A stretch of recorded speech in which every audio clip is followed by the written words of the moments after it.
20 years ago, Pepperdine University in Malibu, California, where I went to school, fired their mascot. Not the person in the mascot suit. They fired the actual mascot. The mascot at the time was King Neptune, a fuzzy, hairy, sea foam green, foam muscles suit that someone wore. And they fired it because the powers that be, you may not know this, but Pepperdine University is a Christian university. And someone said, as a Christian university, we shouldn't have a Roman pagan god as our mascot. So Pepperdine's mascot is the Waves, the Pepperdine Waves. And over the years, there's a lot of people, a lot of things that have been the mascot. In the 60s, there was a glass jar of water with a face painted on it, and students shook it, and they named it Willie the Wave. That was the mascot. So they needed a mascot, and the search was on. They put out the word that they were going to host a contest, and any alumni, any student, any faculty member, any staff member could submit an idea. And I, at the time, was working at the university as a web designer by day and an aspiring TV writer by night. I'd also been through a brutal breakup, and I knew that this was my moment to shine. I knew if I put in the right idea, the right creative idea, and if it was made, someone would notice it and say, that guy's got something. Let's get that guy a TV show. So I put everything I had, all my self-worth into this idea. Now, my idea was this. Instead of just one mascot, I would create a super team of superheroes.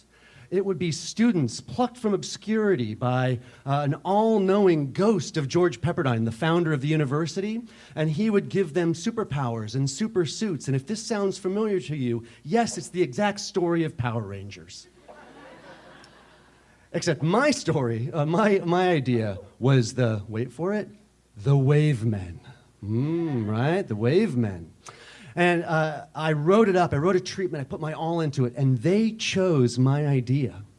And they said, we'd like to do a presentation to the student body in 3 weeks' time. And here's a blank check for you to make this show happen. And so I gathered a team.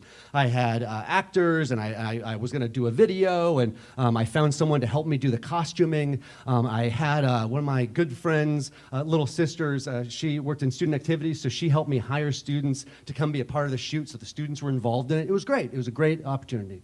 The day of the show came, and they told all the student body that they were going to release the new mascot that day. And so we were at the theater on campus, 1,000 students in the seats.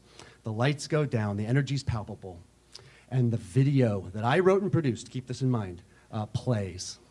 And it's a black and white, grainy footage, long shot of Dorm Road and a convertible car coming, driving along it with King Neptune in the back. And all of a sudden, bam!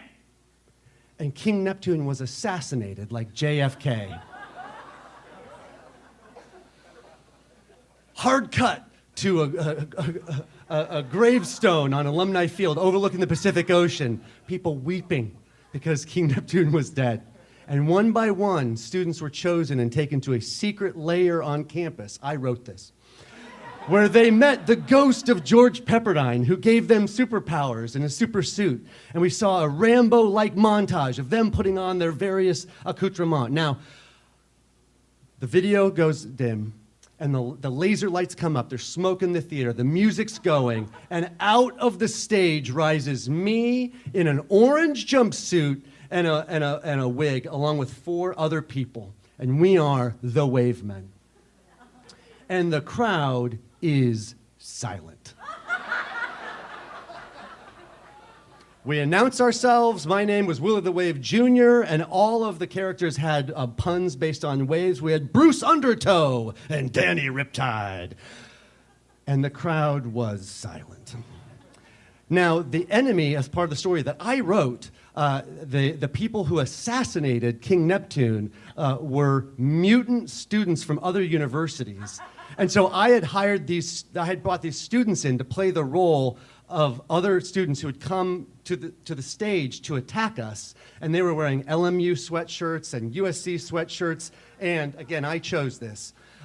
Ape masks and hairy hands, and they were throwing bananas at us. The next day, the student newspaper had this headline, "Wave Men Drown." And they called this performance confusing and embarrassing. The powers that be scrapped my idea and went back to a big plush character called Willow the Wave that still exists today. But my friend's younger sister hit me up, messaged me a couple days later, and she said, "I know you really put your all into this, and I know it didn't go how you thought it would, but I was really proud of what we did together. Would you like to go to lunch?" And I said yes. And I was very embarrassed. I didn't know if I was going to have to quit my job, you guys. It was very bad. And that lunch turned into a dinner, which turned into a date, which turned into an engagement, and it's turned into 17 years of marriage and 3 kids.